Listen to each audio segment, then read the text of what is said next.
ఒక మాటను చదువుతాం. ఫిలిప్పీ పత్రిక 3వ అధ్యాయము 9వ వచనం చదువుతాం. క్రీస్తును సంపాదించుకొని ధర్మశాస్త్ర మూలమైన నా నీతిని గాక క్రీస్తు నందలి విశ్వాసము వలననైన నీతి అనగా విశ్వాసమును బట్టి దేవుడు అనుగ్రహించు నీతి గలవాడనై ఆయన యందు అగపడు నిమిత్తమును ఏ విధము చేతనైనను. చాలు, స్తోత్రం చెప్తాం గట్టిగా. హల్లెలూయా, హల్లెలూయా. క్రీస్తును సంపాదించుకుంటా అనే అంశంలో చాలా సెగ్మెంట్స్ ఉన్నాయి. చాలా తక్కువ సమయంలో ఏదో ఒక పాయింట్ మాత్రమే చెప్పడానికి ట్రై చేస్తాను. ప్రత్యేకంగా పౌలు గారు వర్ణించిన దాంట్లో 2 విషయాలు కనపడుతున్నాయి. ఒకటి, ధర్మశాస్త్ర మూలమునైన నా నీతిగాక దేవుడు అనుగ్రహించే నీతి ఒకటి ఉంది. హల్లెలూయా. అంటే స్వనీతి ఒకటి ఉంది, దైవనీతి ఒకటి ఉంది. స్వనీతిలో చాలా నలగొట్టుకొనుట ఉంది. ఫిలిప్పీ పత్రిక 3వ అధ్యాయము 5వ వచనం నుండి. సున్నతి పొంది తిని సున్నతి పొంది తిని ఇశ్రాయేలు వంశపు వాడనై బెన్యామీను గోత్రములో పుట్టి హెబ్రీయుల సంతానమైన హెబ్రీయుడనై ధర్మశాస్త్రము విషయము పరిసయుడనై ఆసక్తి విషయము సంఘమును హింసించు వాడనై ధర్మశాస్త్రము వలన నీతి విషయము అనింద్యుడనై ఉండిని. చాలు. పౌలు గారి జీవితం సాధారణ జీవితం ఏం కాదు. చాలా ప్రతిష్ట, వైరాగ్యం, నలగొట్టుకునితో కూడిన జీవితమే గడిపాడు. సంఘాన్ని హింసించే విషయంలో ఏమంటున్నాడంటే, యేసుక్రీస్తును ద్వేషించినందుకు హింసించలేదంట. దేని కొరకు హింసించాడు? దేవుని యందు తనకున్న ఆసక్తితో హింసించాడట. అమ్మా, నా యెహోవాని ఇంత కించపరుస్తారా? నా యెహోవా దేవుడిని పూజించరా వీళ్ళు? నా దేవుని ధర్మశాస్త్రం నిరర్ధకం చేస్తారు? ఎంత ధైర్యం వీళ్ళకి! అసలు దేవుడి మీద ఉన్న వైరాగ్యంతో క్రైస్తవులు కొట్టిపడేస్తాడండి మొత్తం. ఎలా ఫీల్ అవుతున్నాడంటే, దేవుడు ఇంప్రెస్ అవుతాడు అనుకుంటున్నాడు. ఇంప్రెషన్. ధర్మశాస్త్ర సంబంధమైన నీతి వలన, క్రియల వలన తనకు మెంటల్గా ఎలా ఫిక్స్ అయిపోయాడంటే, నేను చాలా నీతిమంతుడని ఫిక్స్ అయిపోతున్నాడు. యేసు ప్రభు దర్శించే వరకు అదే ఫీలింగ్లో ఉన్నాడు. హల్లెలూయా, హల్లెలూయా. అది కూడా కృపేలేండి. దేవుడు దర్శించాలి. Praise the lord. దేవుడు దర్శించాడు, కానీ తర్వాత క్రీస్తును తానే సంపాదించుకున్నాడంట. హల్లెలూయా.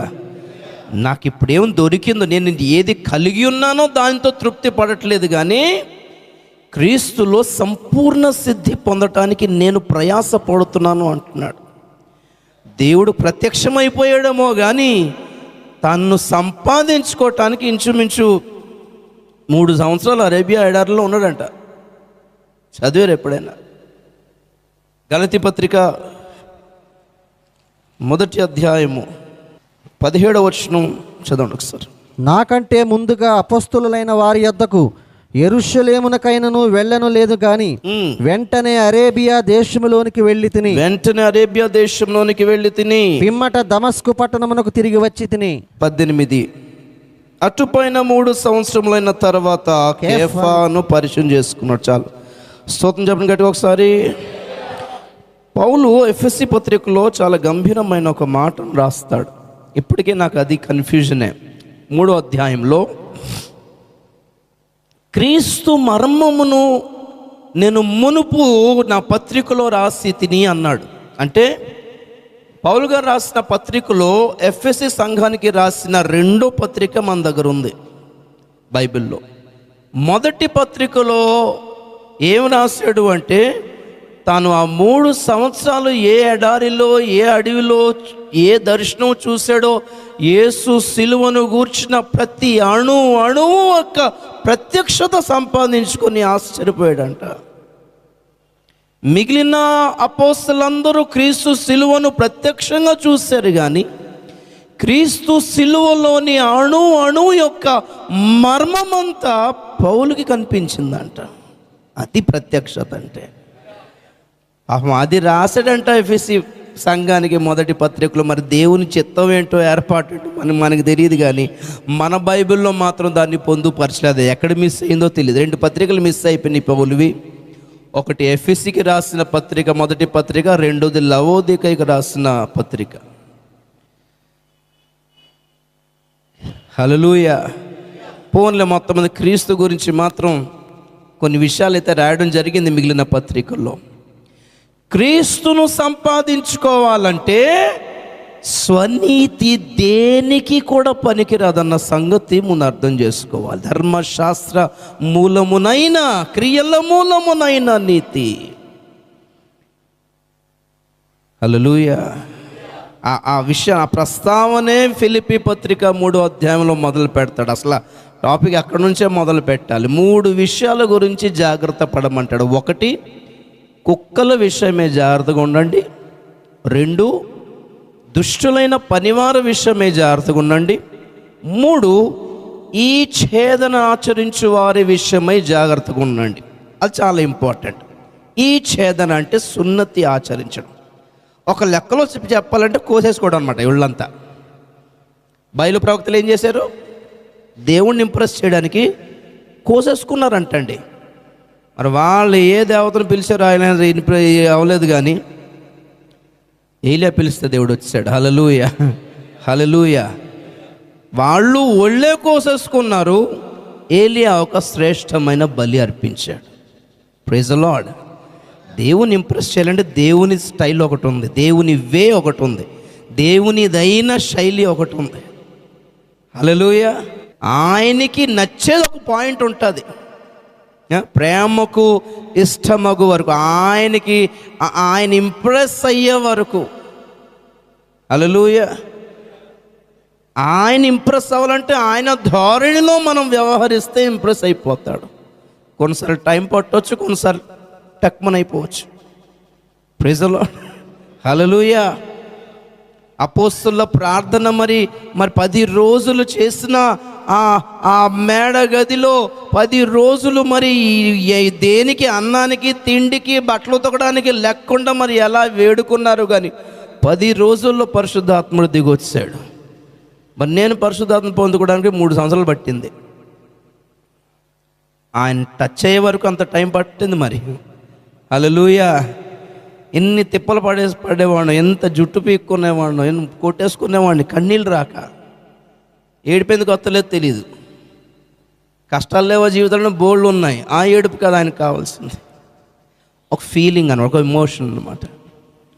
Praise the Lord. హల్లెలూయా. సరే, దేవుడు మనల్ని సంపాదించుకోవడానికి పడిన ప్రయాసం ఒక ఎత్తు అయితే, దేవుడు మనకి ఫ్రీగా ఏం దొరకలేదులేండి. మనము ఆయనకి ఫ్రీగా దొరకలేదు, ఆయన మనకు కూడా ఫ్రీగా ఏం దొరకడు. స్తోత్రం చెప్తూ గట్టి ఒకసారి వెతకమన్నాడు. ఆమేన్ చెప్పండి. ఏం చేయమన్నాడు? నాకు మాట చాలా ఇష్టం. యోహాను సువార్త 1:41 చదవండి ఒకసారి.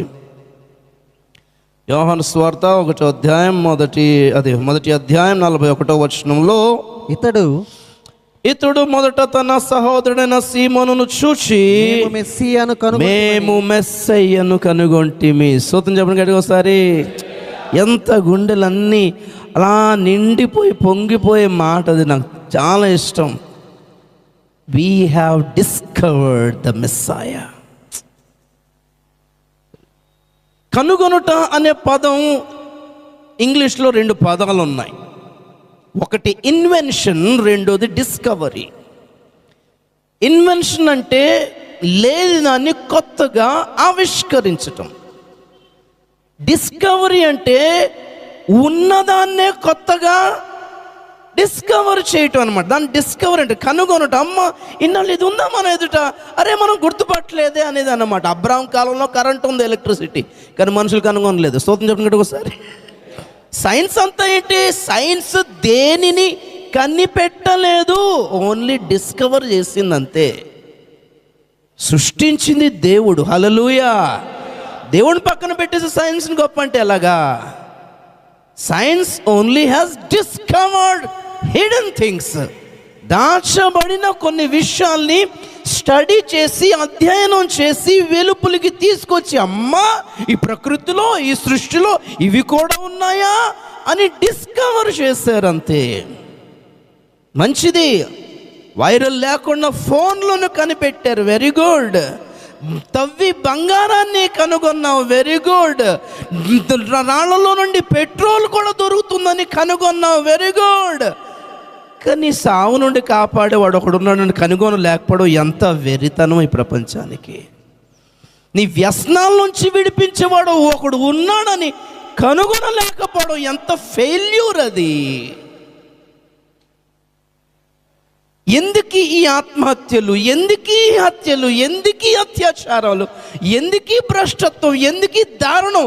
నెమ్మదిగా ప్రతి నేరాన్ని, ప్రతి అక్రమాన్ని, ప్రతి దౌర్జన్యాన్ని నియంత్రించలేక చట్టాలన్నీ ఏం చేస్తాయి తెలుసా? ఈ నేరాలన్నింటినీ చట్టబద్ధం చేసుకుంటున్నాయి. సిగరెట్ నేరమే, కానీ నియంత్రించలేక అటు ఇటు అందరి ముందు తాక్కండి, పక్కకి వెళ్ళి తాక్కోండి, చట్టబద్ధం. తాగుడు, దానికి లైసెన్స్ ఇచ్చి, బెల్ట్ షాపులు ఇచ్చి, నానా ఖాతాలు నియంత్రించలేక. డ్రగ్స్ ఎందుకు అలౌ చేయట్లేదు? అది ఎవరు తయారు చేస్తున్నారో తెలియట్లేదు, గవర్నమెంట్కి దానికి ట్యాక్స్ లేదు. మీకు ట్యాక్స్ ఇస్తాను సార్ అంటే డ్రగ్స్ స్టోర్ కూడా పెట్టేస్తుంది ప్రభుత్వాలు. ఏముంది పెద్ద విషయం అందులో? సెక్షన్ 377 స్వలింగ సంపర్కులకు పర్మిషన్ ఇచ్చింది చట్టం. సెక్షన్ 497 అక్రమ సంబంధాలకి చట్టం ఇచ్చేసింది. రేపొద్దున రేపులా మానాలి అంటే వేషలకు ఐడియాలు ఇస్తారండి. ఏంటనుకున్నారు? ఏంటి సమాజం, ఏంటి ప్రపంచం నెమ్మదిగా బాగుపడుతుందో మీరు అనుకుంటున్నారంటే మోసపోతున్నారు. Nothing can be done. అయితే ఇందులో పాయింట్ ఏంటి అంటే, ఎందుకు చేయలేకపోతున్నారు? నీ చట్టాలు కానీ, ప్రభుత్వాలు కానీ, పోలీసులు కానీ, డిపార్ట్మెంట్లు కానీ ఎన్ని వచ్చినా దేశంలో ఒకప్పుడు మీటింగ్లు, సభలు అంటే మన క్రైస్తవులవేనండి. కానీ ఇప్పుడు చూస్తే అందరికీ మొదలు పెట్టేశారు. అందరూ ప్రవచన సభలని, ఏదో బోధ అని, ప్రబోధాలని, మొత్తం ఎక్కడ పడితే అక్కడ పెద్ద పెద్ద. మందే తెల్లబట్టలు అనుకోండి, ఇప్పుడు అందరికి తెల్లబట్టలు వచ్చినాయి. అర్థమవుతుందా? మందే ప్రతిష్ట అనుకుంటే అందరిది వచ్చేసింది. ఆయా మీటింగ్లో లేకపోతే టీవీలో వచ్చే కార్యక్రమంలో ఒక అరగంట చూస్తాం కదా, మంది కాదని అర్థం కావట్లేదు. ఏంటి అరగంట అయింది, ఏసైనా మాట రాలేదేంటి, రిఫరెన్స్ రాలేదేంటి? వాళ్ళు తట్టలు బట్టలు వేసుకుని ఉంటారు. వాళ్ళు మాకు వెలుగు వచ్చింది అంటారు, నాకు దర్శనం వచ్చింది అంటారు, నాకు స్వస్థత అయింది అంటారు, నాకు కరెంట్ షాక్. అరే ఇవన్నీ మందలాగే ఉందని మనం తీరిగ్గా కూర్చొని సరిగ్గా అరగంట తెలియదు అది మంది కాదని. సైతాను ఎంత కాపీ కొట్టేశాడు చూడండి. నా పాయింట్ ఏంటంటే, దేశంలో ఈ భక్తి శ్రద్ధలు మునుపుటి కంటే ఎక్కువే అయినప్పటికీ అక్రమాలు, దౌర్జన్యాలు ఏమైనా తగ్గినట్టు కనిపిస్తాయా? అవి కూడా దీంతో సమానంగా పెరిగినట్టు కనిపిస్తున్నాయా? పెరిగాయి ఖచ్చితంగా. మానవుని ప్రయత్నాలు వీటిని అణచలేవన్న సంగతి ఇప్పటికీ కూడా కామన్ సెన్స్కి అందలేదు జనాలకి. అంటే ఏం చెప్తాం చెప్పండి? ఇక యోగాల ద్వారా, ప్రాణాయామముల ద్వారా మనుషులోని తుచ్చమైన, దరిద్రమైన, నీచమైన కోరికలను నిద్రపుచ్చగలుగుతారేమో కానీ చంపివేయలేరండి. పాము దూరింది, పెద్ద పాము ఇంట్లో, ఎవరిని ఏమంటలేదు, పడుకుంది అంతే. సేఫేనా? సేఫా? అది ఏ అర్ధరాత్రి తుస్మని లేస్తుంది ఎవడి మీద కదా ఎవడు తెలీదు. కొంతమంది ఉంటారు, మన బుద్ధి పాము కనపడితే సటాకుని నెత్తి మీద వేసేయడమే, తర్వాత సంగతి తర్వాత మాట్లాడతాం. అది ఎక్కడో కొంతమంది ఉంటారు, అమ్మమ్మ ఎవరిని అనలేదు కదా అని పాలు పోసి, ఇది పోసి, అది పోసి. ఇంట్లో పెంచుకోపోని, ఇంట్లో పావులోడా రా అరే, నీ ఇంట్లో దూరితే కానీ టెన్షన్ రావట్లేదు నీకు. యోగాలు, ప్రాణాయామాలు మనుషుల్లోని దరిద్రమైన కోరికలు నిద్రపుచ్చుతాయి అంతే. ఎయిడ్స్ రోగానికి మందు ఏంటో తెలుసా మీకు? హెచ్ఐవికి ఒక పిల్లు ఉంటుంది. ఆ ఎయిడ్స్ వైరస్ని 12 గంటల పాటు నిద్రపుచ్చుతుంది అది. ఎందుకంటే ఈ హెచ్ఐవి వైరస్ యొక్క వర్క్ ఏంటంటే, బాడీలో ఎంటర్ అయిపోయిన వెంటనే బాడీ మీద వెంటనే అటాక్ చేయదు. అదేం చేస్తుందంటే, కొన్ని కోట్ల సంతానోత్పత్తి ఫస్ట్ చేసుకుంటుంది. తన సైన్యాన్ని అమితంగా పెంచుతుంది ఒక 2-3 ఇయర్స్. అందుకే హెచ్ఐవి వ్యాధిగ్రస్తుడు సోకిన వెంటనే 2-3 ఇయర్స్కి వెంటనే బ్లడ్ టెస్ట్ చేస్తే హెచ్ఐవి అందదు. 2-3 ఇయర్స్ వరకు అది సంతానోత్పత్తి చేసి ఒక టార్గెట్ పెట్టుకొని ఇన్ని కోట్లు అయిందా, ఇప్పుడు కమాన్ అటాక్ అనేసరికి ఒకేసారి అటాక్ చేసేసరికి ఇక ఆ వ్యాధిని ఎవ్వడు ముట్టలేడు, ఇక ఎవ్వడు క్యూర్ చేయలేడు అనమాట.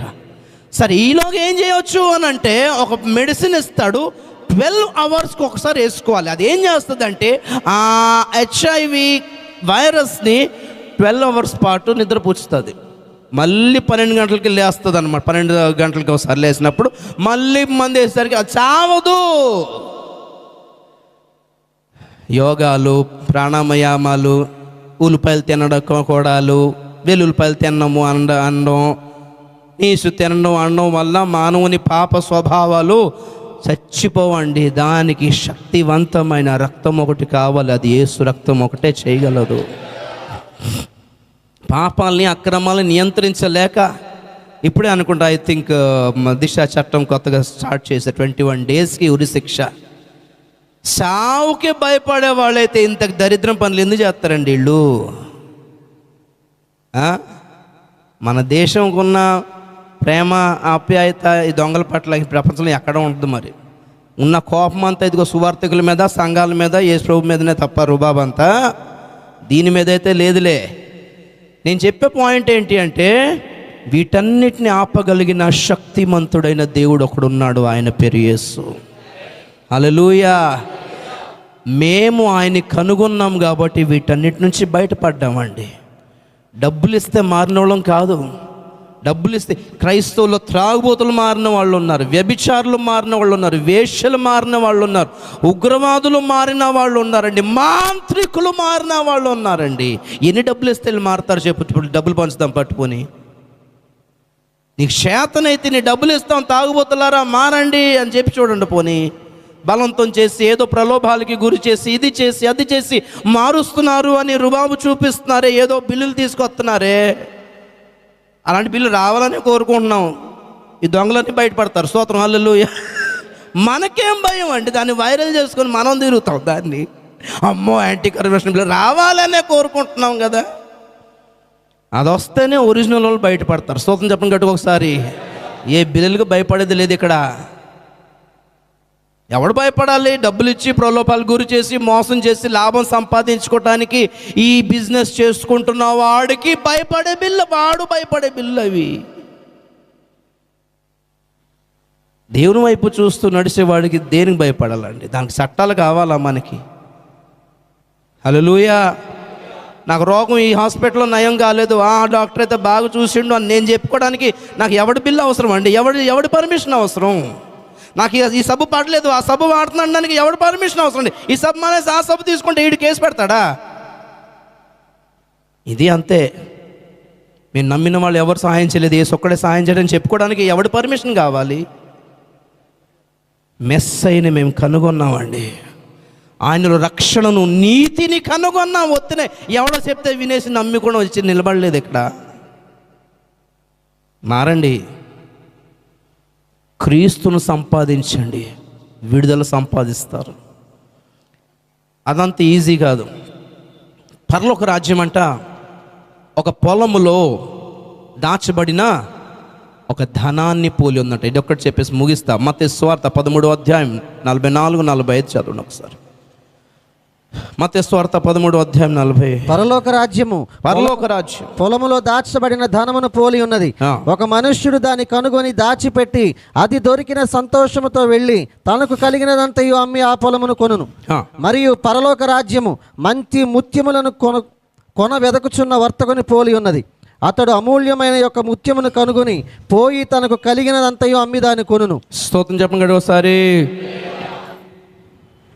ఒక వ్యక్తి, ఒక మనిషి, ఒక వర్తకుడు అంటే యేసుక్రీస్తు మనల్ని ఎలా కనుగొన్నాడో, ఎలా సంపాదించుకున్నాడో చక్కటి అద్భుతమైన వర్ణన కనిపిస్తుంది.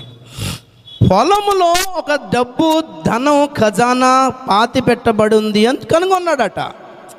హల్లెలూయా. ఏంటిది? కనుగొన్నాడండి. ఓపెన్గా కనబడవు కొన్ని. వెంటనే దాన్ని దాచిపెట్టి అన్న వర్డ్ గుర్తుపెట్టుకోండి. ఎవ్వరికి చెప్పలేదట. హల్లెలూయా. చెప్పేస్తే అందరూ డిమాండ్ పెరిగిపోదా? వేలం పడుతుంది వెంటనే. అక్కడ దాచిపెట్టి అన్న నాకు ఈ పొలం నచ్చింది, మట్టి చాలా బాగుంది, పంటలు బాగా పండుతాయి అనుకుంటా, ఇది కొనుక్కుంటాను అన్నాడు. అదే పక్కన కూడా ల్యాండ్ బాగుందంటే నాకు ఇదే కావాలి అంటాడు. దీనికంటే అది ఇంకా చాలా చీపు, నాకు ఇదే కావాలి. మ్యాటర్ చెప్పట్లేదు. ఏంటి అంటే ఇక్కడ నాకు కావాల్సి ఉంది. హల్లెలూయా. ఏమండి, పొలం లోకం అన్న సంగతి మనకు తెలుసు, ధనమే సంఘం.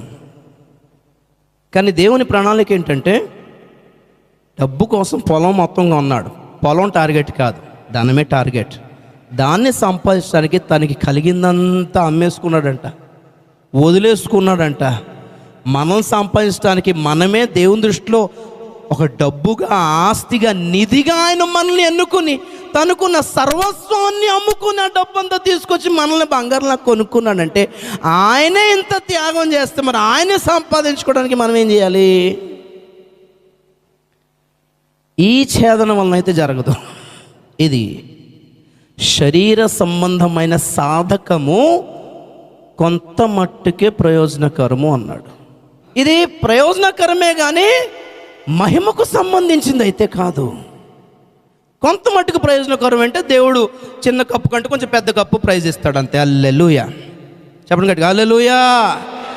ఇవన్నీ చేసి కుళ్ళు, కుతంత్రాలు, డబ్బుపై ఆశ, వ్యామోహం, ఇవన్నీ దరిద్రం అన్ని పెట్టుకొని బయటకు మాత్రం నల్ల కొట్టుకుంటే లాభం ఏంటి చెప్పండి? క్రీస్తును సంపాదించుకోవడం అంటే ఆయన మనస్సును, ఆయన స్వభావాల్ని, ఆయన దీనత్వమును, ఆయన ప్రతిష్టను, ఆయన వైరాగ్యమును, ఆయన తండ్రి పట్ల కలిగి ఉన్న సంబంధాన్ని సంపాదించుకోవాలి. కానీ దేవుడు మనల్ని సంపాదించడానికి అన్నీ అమ్మేసుకున్నాడు, అన్నీ వదిలేసుకున్నాడు. పౌలు అంటున్నాడు, నా ప్రభు అయిన యేసు క్రీస్తును గూర్చిన అతి శ్రేష్టమైన జ్ఞానము నిమిత్తము నేను తల వెంట్రులు పెంచుకోవడం, దాన్ని కట్ చేసుకోవటం, ఈ డ్రెస్, ఏమంటే ఫుడ్, ఇది కాదు. భూమి మీద నాకు ఏవేవి లాభకరములై ఉండేనో వాటిలో కొన్నింటిని నష్టముగా ఎంచుకుంటేనే కానీ ఆయనను గూర్చిన జ్ఞానం నాకు అర్థం కాదు అని ఎరిగి అలా చేసుకున్నాడంట. కండిషన్ ఏం పెట్టలేదు మనకి, కానీ నేనైతే ఇలా చేశాను అంటున్నాడు. స్తోత్రం చెప్పండి ఒకసారి. ప్రతిష్ట ఉంది ఖచ్చితంగా. కొన్ని విషయాలు మనకు అర్థం, యేసును గూర్చిన కొన్ని విషయాలు మనకు అర్థం కావాలంటే కొన్నిటిని వదులుకుంటే కానీ కుదరదు బ్రదర్, కుదరదు. కొన్ని విషయాలు మనకు అర్థం కావాలి అని అంటే యేసును గూర్చిన జ్ఞానము క్రైస్తవులకి లేదా? ఉంది. కానీ ఆయనను గూర్చిన పర్ఫెక్ట్ నాలెడ్జ్ ఇన్ ఎక్సలెన్స్ అంటున్నాడు. అతి శ్రేష్టమైన పాయింట్ ఒకటి ఉంది యేసయ్య గురించి. అది మనకు అర్థం కావాలంటే లోకంలో ఆ మాట కూడా చదవండి. ఫిలిప్పీ పత్రిక 3వ అధ్యాయము 7వ వచనం. అయినను ఏవేవి నాకు లాభకరములై ఉండెనో, ఏవేవి నాకు లాభకరములై ఉండెనో వాటిని క్రీస్తు నిమిత్తము నష్టముగా ఎంచుకుంటుని, వాటిని క్రీస్తు నిమిత్తము నష్టముగా ఎంచుకుంటుని. చెప్పండి ఒకసారి. ఏమంటే అన్నం తినడం పాపమేం కాదు, కానీ కొన్నిసార్లు ఎందుకు ఉపవాసం ఉంటాము అని అంటే దేవుని దగ్గరికి మనం అలాగా డీప్గా వెళ్ళాలి అని అంటే, మన ఎమోషన్స్ మనం ఎక్స్ప్రెస్ చేయాలి అంటే కడుపు నిండా మెక్కేస్తే కన్నీళ్ళు రబ్బేవులు వస్తాయి అక్కడ. ప్రవ్వా మన నా బాధ ఇది అంటే నువ్వు తేంచిన తేనుపుకి ఆ సౌండే ఎక్కువ అవుతుంది అంటాడు ఆయన అక్కడ నుండి. ఇప్పుడు ఇంట్లో ఏదో కష్టం వచ్చింది, బాధ వచ్చింది, మంచి చికెన్ వండుకొని తినగలుగుతావేంటి? ఎవరు చనిపోయారంటే విన్నాం, బాధ అనిపించింది. అక్కడ తింటే వాడు చంపాడు మనల్ని. కానీ it's a matter of emotion అంతే, ఇంకేం లేదు, ఫీలింగ్ అంతే. అక్కడ ఆ ఫీలింగ్స్ ప్రత్యక్షపడాలి అంటే ఆ పూట తినకుండానే ఉంటాం. మన నిద్ర వచ్చినా సరే నిద్ర పోలేము కొన్ని సందర్భాలు. అవి కొన్ని ఫీలింగ్స్కి నష్టం కలుగజేస్తాయి అనేది తప్ప ఇంకేం లేదు. దానిలో పెద్ద ప్రతిష్ట అనుకోవడం, దానిలో చాలా గొప్ప కార్యం చేశారు అనుకోవడం, ఇవన్నీ వ్యర్థం. దేవుణ్ణి ఇంప్రెస్ చేయడానికి మనం ఎప్పుడూ ఉపవాసం ఉండకూడదు, మనల్ని అనగొట్టుకోవడానికే ఉండాలి. స్తోత్రం చెప్పండి గట్టిగా ఒకసారి, గట్టిగా హల్లెలూయా. దీని ద్వారా దేవుడు ఇంప్రెస్ అవ్వడు, ఓన్లీ ఫీలింగ్స్ ద్వారానే ఇంప్రెస్ అవుతాడు. ఫీలింగ్స్, నేను ఆయన్ని ఎంత ప్రేమిస్తున్నాను, నేను వ్యక్తపరచగలగాలి. లవ్ షుడ్ బి ఎక్స్ప్రెస్డ్ అనమాట విత్ ఫీలింగ్స్ అండ్ ఎమోషన్స్. ప్రేమను వ్యక్తపరచగలగాలి. ఆయన పట్ల, ఆయన విషయంలో ఆయనంటే మనకి ఎంత వాల్యూ ఉందో చూపించాలండి. ఆయన అంటే మనకి ఎంత గౌరవం, ఎంత విలువిస్తున్నామో, ఆయనకి ఎంత ప్రయారిటీ, ఎంత ప్రాధాన్యత ఇస్తున్నామో కొన్ని కార్యాల ద్వారా మనం వ్యక్తపరిస్తేనే కానీ అవి బయట పడవు ప్రియులారా. హల్లెలూయా. క్రీస్తుని గూర్చిన జ్ఞానం ఒకటి ఉంది, అది వేరు. క్రైస్తవుల్లో మ్యాక్సిమం పీపుల్కి లేదు ఆ జ్ఞానం. అది అర్థం కావాలి అంటే పౌలు అంటున్నాడు, ఏదైతే నాకు లాభం అనుకుంటున్నానో, నేను ఏదైతే నాకు లాభం అనుకుంటున్నాను, అమ్మో ఇది ఉంటే మంచిగా ఉంటుంది, ఇది ఉంటే మంచిగా ఉంటుంది అనుకుంటున్నాను, పౌలు అంటున్నాడు అమ్మో అది నా లైఫ్లో ఉంటే లాస్ అవుతానేమో అనుకుంటున్నాడు. హల్లెలూయా. ఏదైతే కొన్ని ప్రాఫిట్స్ అనుకుంటున్నామో నిజంగా క్రీస్తులో మనం కలవడానికి కొన్ని లాస్ అయిపోతున్నాం మనం. అది తెలియట్లేదు. అది తెలుసుకోగలిగిపోతే అందుకున్నట్టే, దేవుని అదే తెలుసుకోగలిగితే అందుకున్నట్టే. హల్లెలూయా. సో ఫస్ట్ ఆఫ్ ఆల్ మెస్సైని కనుక్కుందాం. రక్షకుడు ఒకడు ఉన్నాడు, విడుదల చేసేవాడు ఒకడు ఉన్నాడు, బంధకాల నుంచి విడుదల చేసేవాడు ఒకడు ఉన్నాడు, వ్యసనాల నుంచి విడిపించేవాడు ఒకడు ఉన్నాడు, నిరీక్షణ, నీ జీవితంలో నిరీక్షణ ఇవ్వగలిగిన వాడు ఒకడున్నాడు. నువ్వు కనుగొనలేమని మేము ఉన్నాం, చెప్తున్నాం కదా, వినొచ్చు కదా. స్తోత్రం చెప్పినట్టు ఒకసారి. అదే మా సువార్త. ఆమేన్. మేము కనుగొన్నాం, విడుదల పొందాం. నువ్వు వెతికి కనుగొనే ఓపిక నీకు లేదు కాబట్టి చచ్చిపోతే బాగుంటుంది అనుకుంటున్నావు కాబట్టి అంతవరకు అవసరం లేకుండా మేమేం చేస్తున్నామంటే ఇదిగో సువార్త కూటాలు పెట్టి సువార్త చెప్తున్నాం. You have a good news, there is somebody for you. Messiah అనే మాటకు అర్థం అభిషిక్తుడు. దేనికి? యేసు క్రీస్తు అంటే ఏంటి తెలుసా? యేసు అంటే రక్షకుడు, క్రీస్తు అంటే అభిషిక్తుడు అంటే నియమించబడినవాడు, ఆర్డైన్డ్, లేకపోతే ఆథరైజ్డ్ పర్సన్, ఐడి ఉన్నవాడు అని అర్థం. హల్లెలూయా. మనకి ఏదన్నా పని జరగాలి, ల్యాండ్లో పని జరగాలంటే ఆథరైజ్డ్ పర్సన్ సిగ్నేచర్లు కావాలి కదా. మనం పెట్టేసుకోవచ్చా? ఫార్జరీ అవుతుంది అదే. ఓకే. రక్షించుటకు పరలోకం నుండి పంపబడిన లేక నియమింపబడిన ఒక వ్యక్తి అని అర్థం యేసుక్రీస్తు అంటే. అందుకే ప్రభు అంటాడు, కుమారుడు మిమ్మల్ని స్వతంత్రుడిగా చేసిన ఎడల మీరు కుమారుడు నీ రక్షణ పొందింది యేసు వల్ల అంటేనే అది వ్యాలిడ్ అట. హల్లెలూయా. దీనివల్ల దానివల్ల యోగా, ప్రాణాయామము, కంట్రోల్, కుంఫు, కరాటేలు, డైట్, అబ్బే నీకు రక్షణ ఉందని అస్సలు గ్యారంటీ ఏ లేదు. ఎన్ని బాబాలు రాని, అన్యుల బాబాలు కావచ్చు, క్రైస్తవ బాబాలు కావచ్చు, కొంచెం ఫరక్ నీ పడతా, ఎవరు పేరు చెప్పుకున్నా రక్షణ లేదు. ఇక యేసు ఆయన ఒక్కడే ప్రజలను వారి పాపము నుండి, శాపము నుండి, దెయ్యముల నుండి, మాంత్రిక శక్తుల నుండి, నిరాశ నిస్పృహల నుండి, రోగాల నుండి, పాతాళము నుండి, మరణం నుండి రక్షించుటకు పరలోకమే నియమించిన one and only authorized person అట. ఆయన సంతకం పెడితేనే రక్షణ వచ్చినట్టు. స్తోత్రం చెప్తాం ఒకసారి. ఆయన సంపాదించుకోండి, బాగుపడతాం. కళ్ళు మూసుకుందాం, ప్రార్థన చేద్దాం.